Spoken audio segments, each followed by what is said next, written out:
नमस्कार दोस्तों, अगर आप हमारे चैनल पर पहली बार आए हैं तो हमारे चैनल को सब्सक्राइब करें, लाइक करें और साथ में बेल वाला आइकन को दबाना ना भूलें, जिससे आपको हमारे आने वाली वीडियो की नोटिफिकेशन मिलती रहेगी।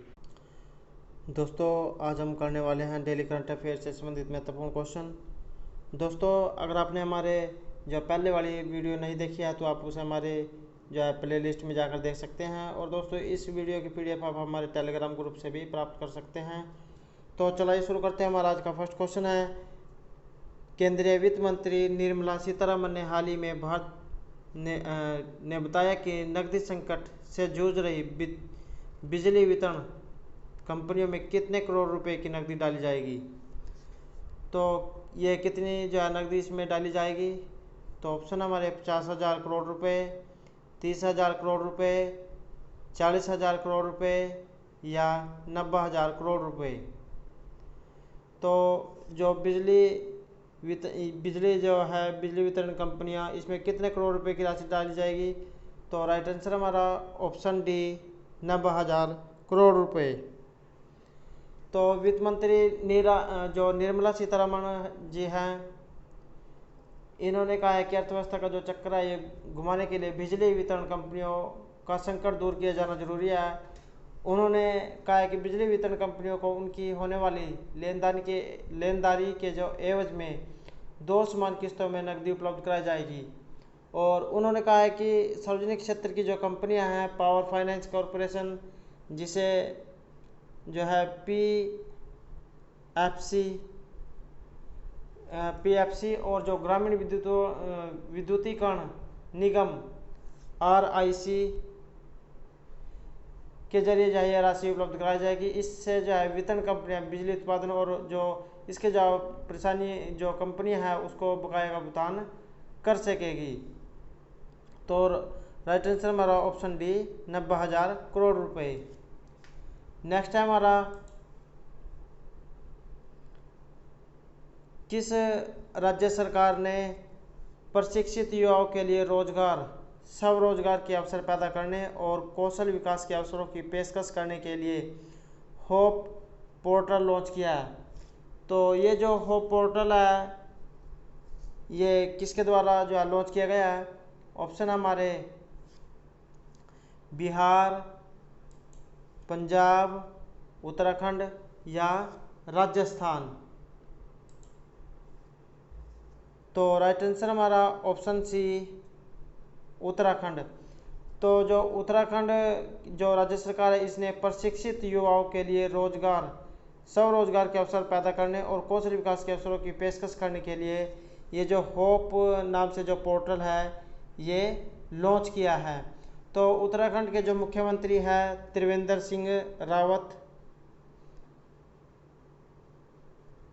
सिंह जो रावत जी हैं,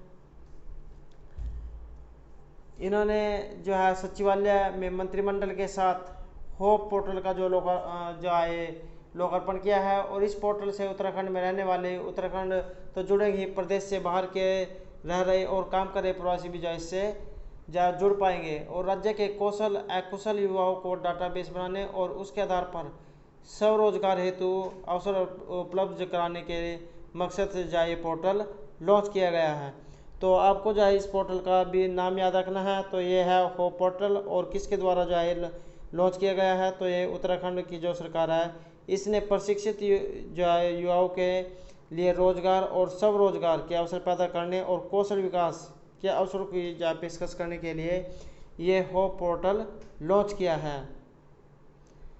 नेक्स्ट है हमारा, हाल ही में किस देश में किए गए एक अध्ययन में चिकित्सकों ने कोविड-19 के संपर्क में आने वाले बच्चों में कावासाकी रोग जैसे लक्षणों वाली एक असामान्य बीमारी के फैलने के बारे में जानकारी दी है। तो ये जो कावासाकी रोग जैसे लक्षण वाली जो एक असामान्य बीमारी के फैलने के बारे में जानकारी किस राज्य ने दी है, ऑप्शन हमारे किस देश ने दी है, इटली, नेपाल, चीन या बांग्लादेश। तो किसके द्वारा जाए जानकारी दी गई है, तो राइट आंसर हमारा ऑप्शन ए इटली के द्वारा। तो जो ये उत्तरी इटली है, इसके जो बेरगाम जो क्षेत्र है इसमें चिकित्सकों ने बच्चों में जो एक कावासाकी रोग जैसे लक्षणों वाली एक असामान्य बीमारी के मामले में 30 गुना वृद्धि देखी है। कावासाकी एक क्या है, ये एक असामान्य बीमारी है और जो मुख्यतः 5 वर्ष से जो कम आयु के जो बच्चे हैं उनको प्रभावित करता है और इस रोग से पीड़ित व्यक्ति के शरीर में रक्त वाहिकाओं में जो सूजन आ जाती है और बुखार, हाथ पैरों की सूजन, होंठ और गले में जलन और सूजन आदि जो है इस बीमारी के लक्षण हैं। तो यह रोग जो मरीज के शरीर में जो है हृदय को सबसे अधिक प्रभावित करता है। नेक्स्ट क्वेश्चन हमारा, केंद्रीय स्वास्थ्य मंत्री डॉक्टर हर्षवर्धन ने कोविड-19 मरीजों की जांच के लिए हाल ही में किस नव प्रशिक्षण मशीन राष्ट्र को समर्पित किया? तो ये जो है कौन सी परीक्षण मशीन जो राष्ट्र को समर्पित किया? तो ऑप्शन है हमारे कोमल 6800, कोरोना 5800, कोबास 6800 या हिम्मत 3200। तो कौन सी दी है? तो राष्ट्र आंसर हमारा ऑप्शन है कोमल 6800। तो केंद्रीय स्वास्थ्य मंत्री डॉक्टर हर्षवर्धन ने कोविड-19 मरीजों की जांच के लिए हाल ही में जो कोमल 6800 नाम की जो प्रशिक्षण जो मशीन है ये राष्ट्र को समर्पित की है। तो यह पहली ऐसी प्रशिक्षण मशीन है जिसे सरकार ने कोविड-19 मरीजों की जांच के लिए खरीदा है और इसे जो है राष्ट्रीय रोग नियंत्रण केंद्र NDC में जो है स्थापित किया गया और कोबास 6800 रोबोटिक्स की क्षमता वाली एक परिष्कृत जो मशीन है, अर्थात ये एक जो है जो रोबोट होता है वो है और जो स्वास्थ्य कर्मियों में के संक्रमित होने की जो आशंकाओं को कम करता है और सरकार ने अब जो है प्रतिदिन 1 लाख परीक्षण करने की क्षमता को विकसित कर लिया है। NDC जो पूर्ण रूप से स्वचालित कोबास ये जो 6800 है प्रशिक्षण मशीन से लैस है और जो वास्तविक समय में PCR परीक्षण करने में सक्षम है। तो ये जो मशीन है ये एक कंप्यूटर चालित जो है एक रोबोट की तरह जो है काम करती है जो कोविड-19 वाले जो मरीज है उनको ये जो दवाई उपचार में मददगार साबित होगी। नेक्स्ट है हमारा वंदे भारत अभियान का दूसरा चरण 16 मई से किस तारीख तक चलेगा? तो ये जो है किस तारीख तक चलेगा? ऑप्शन हमारे 30 जून, 15 जुलाई, 22 मई या 18 मई। तो जो वंदे भारत अभियान का जो दूसरा चरण है 16 मई से किस तारीख तक चलेगा? तो राइट आंसर हमारा ऑप्शन सी 22 मई। तो वंदे भारत अभियान का ये जो दूसरा चरण है 16 मई से 22 मई तक ये चलेगा। तो कोरोना वायरस वैश्विक महामारी के चलते देश से बाहर जो विदेश में जो भारतीय लोग जो फंसे हुए हैं उनको जो है इस मिशन के तहत जो वापस से लेकर आया जाएगा और इस मिशन का जो दूसरा चरण है ये 16 से जो 22 मई तक ये चलेगा और इसके तहत जो है 31 देशों में जो भारतीय लोग फंसे हैं उन्हें वापस लाया जाएगा और इस दौरान जो है 149 उड़ानों का जो है संचालन किया जाएगा। तो 149 जो उड़ान हैं उनके द्वारा जो है विदेशों में फंसे भारतीयों को वापस लाया जाएगा।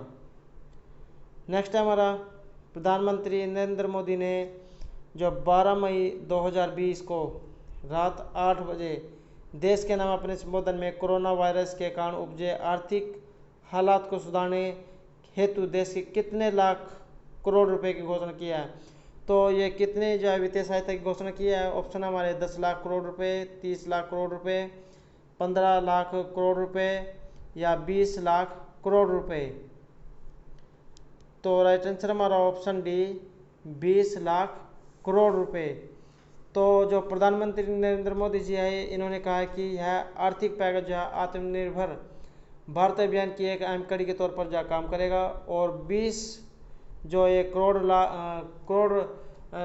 लाख करोड़ रुपए का जो ये पैकेज है ये भारत की जो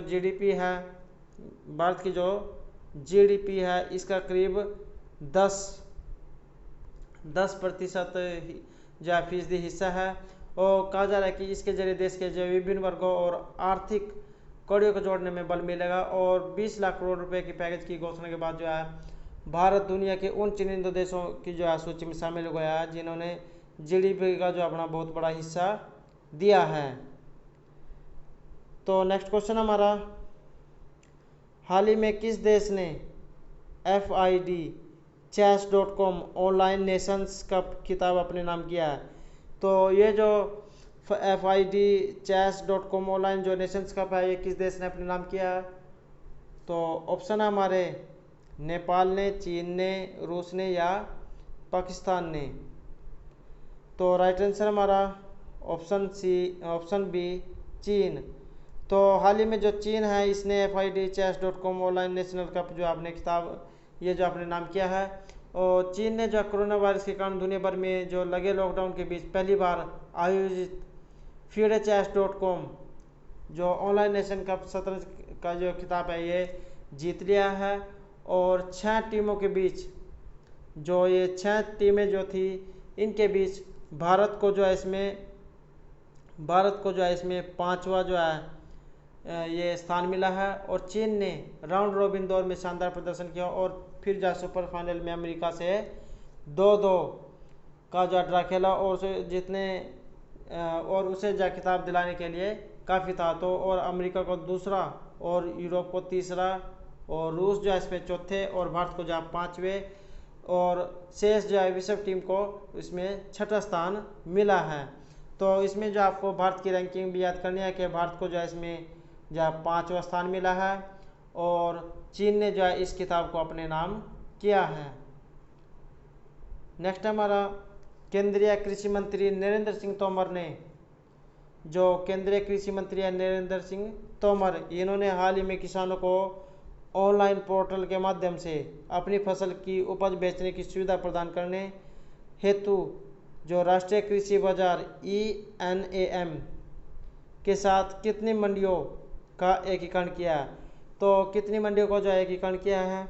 ऑप्शन हमारे 205, 180, 177 या 165। तो जो है कितनी मंडियों का जो एकीकरण हुआ है? तो राइट आंसर हमारा ऑप्शन सी 177। तो जो ये एकीकरण की गई जो मंडियां हैं, ये गुजरात में 17 हैं, हरियाणा में 26 हैं और जम्मू में 1, केरल में 5, महाराष्ट्र में 54, ओडिशा में 15 और पंजाब 17, राजस्थान 25, तमिलनाडु में 13, पश्चिम बंगाल में ये 1 है। इस प्रकार जो है 177 जो है अतिरिक्त मंडियां हैं। इनके शुभारंभ के साथ ही जो देश भर में ENAM मंडियों की जो कुल संख्या कितनी हो गई है?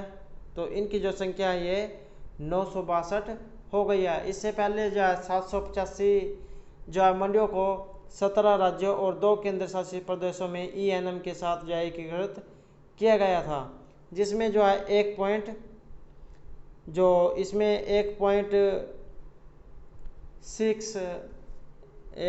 66 है ये करोड़ किसान और 1.30 लाख इसमें जो है 1.30 लाख व्यापारी और 71,911 जो है इसमें कमीशन एजेंट थे। तो जो है इसमें कितनी मंडियां हैं? तो राइट आंसर हमारा ऑप्शन सी 177।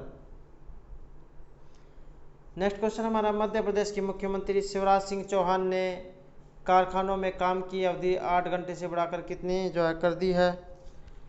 तो जो एक काम की जो अवधि है ये 8 घंटे से बढ़ाकर कितनी कर दी गई है?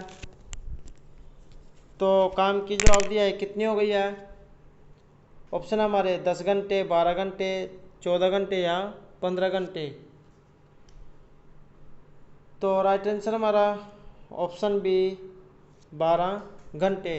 तो जो मध्य प्रदेश के मुख्यमंत्री है शिवराज सिंह चौहान, इन्होंने कारखानों में काम करने की जो अवधि है ये 8 घंटे से जो बढ़ाकर अब 12 घंटे इसको कर दिया है।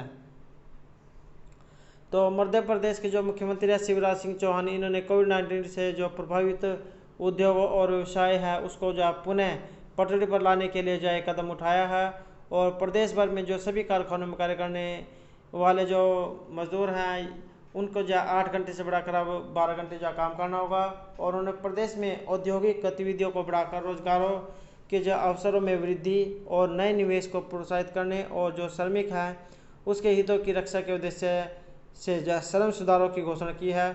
और उन्होंने कहा है कि जो कारखाने, दुकानें, ठेकेदार एवं बीड़ी निर्माताओं को खोलने के लिए पंजीकरण और लाइसेंस का कार्य 30 दिन के स्थान पर 1 दिन का होगा। नेक्स्ट है हमारा हरिशंकर वासुदेवन की जो हाल ही में निधन हो गया है, तो वे किस क्षेत्र से संबंधित थे। तो जो ये हरिशंकर वासुदेवन है जिनका हाल ही में निधन हो गया है, वो किस क्षेत्र से संबंधित थे। ऑप्शन हमारे इतिहासकार थे, कलाकार थे, साहित्यकार थे या इनमें से कोई नहीं थे। तो ये जो है एक जाने माने जो है इतिहासकार थे। राइट आंसर हमारा ऑप्शन ए इतिहासकार। तो जो ये हरिशंकर वासुदेवन है ये कि यूरोपिया और जो रूस, ये इतिहासकार और भारत रूस संबंधों के जो है विशेषज्ञ थे। और वह जो है कलकत्ता विश्वविद्यालय में जो है इतिहास विभाग के प्रोफेसर व चीनी केंद्र के जो निदेशक रहे थे। इससे पहले उन्होंने केंद्रीय संस्कृति मंत्रालय के अंतर्गत जो मौलाना अबुल कलाम आज़ाद इंस्टीट्यूट ऑफ इन जो एशियन स्टडीज कोलकाता के निदेशक के रूप में भी काम किया था।